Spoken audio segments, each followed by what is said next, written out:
नमस्कार, आप देख रहे हैं क्लीन न्यूज इंडिया और मैं आशु सैनी। तो आइए दोस्तों, देखते हैं आज की ब्रेकिंग न्यूज। बिहार में 22,000 सिपाहियों को मिला नियुक्ति पत्र, ली शराब से दूरी की शपथ। बिहार के मुख्यमंत्री नीतीश कुमार ने आज लगभग 22,000 नवचयनित सिपाहियों को नियुक्ति पत्र प्रदान किए। इस अवसर पर सभी सिपाहियों ने न केवल अपने कर्तव्यों के प्रति निष्ठा की शपथ ली, बल्कि आजीवन शराब से दूर रहने की भी कसम खाई। उन्हें शराबबंदी कानून को सख्ती से लागू करने में सक्रिय भूमिका निभाने की जिम्मेदारी दी गई है। भाजपा ने ममता बनर्जी से इस्तीफे की मांग की, सामूहिक दुष्कर्म को बताया राज्य प्रायोजित अपराध। पश्चिम बंगाल में हुई सामूहिक दुष्कर्म की घटना को लेकर भारतीय जनता पार्टी ने राज्य सरकार पर तीखा हमला बोला है। पार्टी प्रवक्ता संबित पात्रा ने एक प्रेस वार्ता में कहा, जब किसी राज्य की मुख्यमंत्री स्वयं एक महिला हो तो अपेक्षित है कि वहां महिलाओं की सुरक्षा को प्राथमिकता दी जाए, लेकिन बंगाल में स्थिति इसके ठीक उलट है। उन्होंने कहा कि पीड़िता के बयान से साफ झलकता है कि यह जघन्य कृत्य कहीं न कहीं सत्ता की शह पर हुआ है। पात्रा ने इसे राज्य प्रायोजित अपराध करार देते हुए ममता बनर्जी से नैतिक जिम्मेदारी लेते हुए इस्तीफा देने की मांग की। मायावती का भाजपा कांग्रेस पर हमला, बोली संविधान के साथ खिलवाड़ किया गया।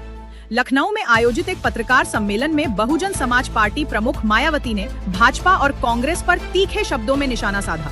उन्होंने कहा कि दोनों ही राष्ट्रीय पार्टियों ने बाबा साहेब डॉक्टर भीमराव अंबेडकर द्वारा बनाए गए संविधान की आत्मा को समझने और उस पर अमल करने में विफलता दिखाई है।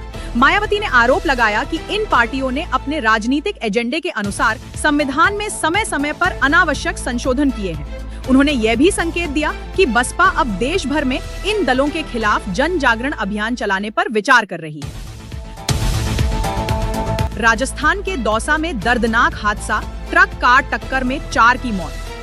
राजस्थान के दौसा जिले में बीती रात एक कार और ट्रक की आमने सामने टक्कर में 4 लोगों की मौके पर ही मौत हो गई।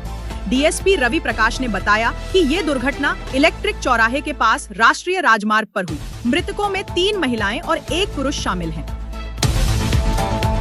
इटावा विवाद पर बोले कुमार विश्वास, कथावाचकों को जोड़ने का काम करना चाहिए, नहीं तोड़ने का। कवि और सामाजिक चिंतक कुमार विश्वास ने इटावा कथावाचक विवाद को अनावश्यक करार दिया। उन्होंने कहा कि भक्ति और आस्था को जातिगत सीमाओं में नहीं बांधा जाना चाहिए। कथावाचकों का उद्देश्य ईश्वर और भक्तों के बीच पुल बनाना है, न कि सामाजिक विभाजन को बढ़ावा देना। धामी की चेतावनी, उत्तराखंड में भारी वर्षा का अलर्ट, जनता से सतर्क रहने की अपील। उत्तराखंड के मुख्यमंत्री पुष्कर सिंह धामी ने राज्यवासियों से अपील की है कि वे आने वाले 24 घंटों में संभावित भारी बारिश को लेकर सतर्क रहें। उन्होंने लोगों से अनावश्यक यात्रा से बचने और प्रशासन द्वारा जारी दिशा निर्देशों का पालन करने का आग्रह किया है, खासकर पहाड़ी और मैदानी क्षेत्रों में रहने वालों के लिए। हिंदी को तीसरी भाषा बनाने पर सुप्रिया सुले का विरोध। महाराष्ट्र सरकार द्वारा हिंदी को स्कूलों में तीसरी भाषा के रूप में अनिवार्य करने पर एनसीपी-एससीपी सांसद सुप्रिया सुले ने आपत्ति जताई है। उन्होंने कहा कि ये कोई राजनीतिक मुद्दा नहीं, बल्कि बच्चों के भविष्य का सवाल है। उनके अनुसार भाषा और शिक्षा को लेकर जल्दबाजी में निर्णय लेने से बच्चों का भविष्य प्रभावित हो सकता है।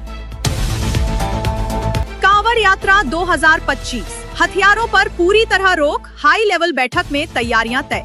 कांवड़ यात्रा 2025 को सुरक्षित बनाने के लिए हरिद्वार में अंतर्राज्यीय समन्वय समिति की बैठक आयोजित हुई।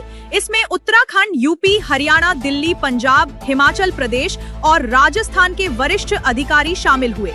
यातायात नियंत्रण, सोशल मीडिया निगरानी, सुरक्षा व्यवस्था और हथियारों पर पूर्ण प्रतिबंध जैसे अहम मुद्दों पर चर्चा की गई।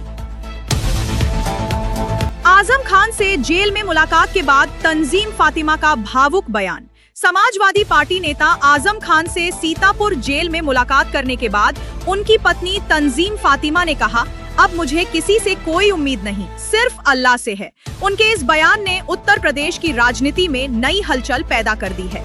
अब अखिलेश यादव की प्रतिक्रिया का सबको इंतजार है। दिल्ली वालों को अब भी इंतजार, मानसून की दस्तक में देरी, उमस और गर्मी से बेहाल लोग। देश के अधिकांश हिस्सों में मानसून पहुंच चुका है, लेकिन राष्ट्रीय राजधानी दिल्ली अब तक मानसून की बारिश से वंचित है। मौसम विभाग ने बीते सप्ताह आंधी और वर्षा की संभावना जताई थी, लेकिन अब तक गर्मी और उमस से राहत नहीं मिली है। पंजाब की जेलों में बड़ा एक्शन, 25 जेल कर्मी सस्पेंड, भ्रष्टाचार और ड्रग नेटवर्क पर शिकंजा।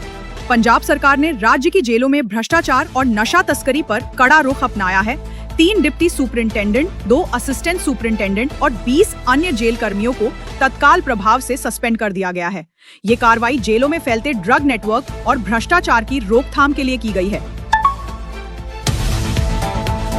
पाकिस्तान में नदी के किनारे पिकनिक के दौरान बाढ़ का कहर, 17 की मौत, एक ही परिवार के 9 सदस्य शामिल। पाकिस्तान के खैबर पख्तूनख्वा प्रांत में शुक्रवार को अचानक आई बाढ़ ने तबाही मचा दी। स्वात नदी के किनारे पिकनिक मनाने पहुंचे एक ही परिवार के 9 सदस्य बाढ़ की चपेट में आ गए और उनकी मौत हो गई। प्रशासन के मुताबिक ये परिवार नदी में तस्वीरें ले रहा था, तभी अचानक पानी का बहाव बढ़ गया। कई लोग जान बचाने के लिए नदी के बीच में फंस गए और तेज धार के कारण बह गए। रेस्क्यू ऑपरेशन में अब तक 9 शव बरामद किए जा चुके हैं, जबकि 4 लोगों को सुरक्षित निकाला गया है। बाकी की तलाश जारी है। पाकिस्तान के वजीरिस्तान में आत्मघाती हमला, 13 सैनिकों की मौत, 29 घायल।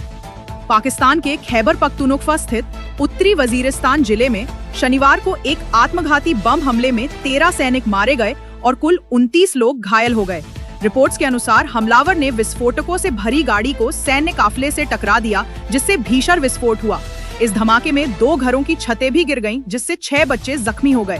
पाकिस्तान तालिबान से जुड़े हाफिज गुल बहादुर गुट ने इस हमले की जिम्मेदारी ली है। खैबर पख्तूनख्वा लंबे समय से आतंकवादी गतिविधियों का केंद्र रहा है। ईरान पर अमेरिकी बमबारी, इस्फहान न्यूक्लियर साइट को पूरी तरह न कर सका तबाह। हाल ही में अमेरिका ने ईरान के 3 प्रमुख परमाणु ठिकानों पर हमला किया, फोर्डो, नताज और इस्फहान। हालांकि रिपोर्ट्स के अनुसार ईरान की सबसे अहम न्यूक्लियर साइट इस्फहान को पूरी तरह तबाह नहीं किया जा सका। ये सवाल अब खड़ा हो रहा है कि अमेरिका जैसे शक्तिशाली देश के हमले के बावजूद ऐसा क्यों हुआ। प्रधानमंत्री मोदी ने अंतरिक्ष में मौजूद ग्रुप कैप्टन शुभांशु से की विशेष बातचीत, कहा आप दूर होकर भी सबसे करीब हैं। प्रधानमंत्री नरेंद्र मोदी ने इंटरनेशनल स्पेस स्टेशन ISS में मौजूद भारतीय ग्रुप कैप्टन शुभांशु से वीडियो कॉल के जरिए संवाद किया। पीएम मोदी ने कहा, आप भले ही इस समय धरती से सबसे दूर हैं, लेकिन 140 करोड़ भारतीयों के दिलों के सबसे पास हैं। आपके नाम में शुभ है और आपकी यात्रा भारत के नए अंतरिक्ष युग की शुभ शुरुआत है। मैं आज सिर्फ अपनी नहीं, बल्कि देशवासियों की भावना, उत्साह और ऊर्जा को आपकी ओर प्रेषित कर रहा हूँ। प्रधानमंत्री ने शुभांशु के मिशन को ऐतिहासिक बताते हुए कहा कि भारत का झंडा अंतरिक्ष में फहराना एक गौरवशाली क्षण है। इसके बाद प्रधानमंत्री ने उनके स्वास्थ्य का हालचाल पूछते हुए कहा, सबसे पहले ये बताइए वहाँ सब कुछ ठीक है, आपकी तबीयत ठीक है? शुभांशु ने दिया भावुक जवाब, बोले ये केवल मेरी नहीं पूरे भारत की यात्रा है। ग्रुप कैप्टन शुभांशु ने प्रधानमंत्री के शब्दों का जवाब आभार व्यक्त करते हुए दिया। उन्होंने कहा, प्रधानमंत्री जी, आपको और समस्त देशवासियों को दिल से धन्यवाद। मैं यहाँ पूरी तरह स्वस्थ और सुरक्षित हूँ। ये सब आप लोगों की शुभकामनाओं और आशीर्वाद का परिणाम है। अंतरिक्ष का ये अनुभव बहुत ही अद्भुत और अविस्मरणीय है। यहाँ रहते हुए मुझे महसूस हो रहा है कि ये सिर्फ मेरा व्यक्तिगत सफर नहीं है, बल्कि ये पूरे भारत का प्रतिनिधित्व करने का अवसर है। उन्होंने आगे कहा, जब मैं बच्चा था तब मैंने कभी नहीं सोचा था कि मैं एक दिन अंतरिक्ष यात्री बनूंगा, लेकिन आज के भारत में आपके नेतृत्व में ऐसे सपनों को साकार करने के रास्ते खुल गए हैं। ये यात्रा सिर्फ पृथ्वी से 400 किलोमीटर दूर की भले हो, पर ये एक बहुत बड़ी छलांग है मेरे लिए और मेरे देश के लिए। मुझे गर्व है कि मैं अपने राष्ट्र की ओर से यहाँ मौजूद हूँ। अगर आपको वीडियो अच्छा लगा हो तो वीडियो को लाइक करना, शेयर करना और clean news India Hindi channel को सब्सक्राइब करके बेल आइकन को जरूर दबा देना। रोजाना ऐसे ही देश दुनिया की काम की और महत्वपूर्ण खबरें देखने के लिए मिलेंगे नेक्स्ट वीडियो में।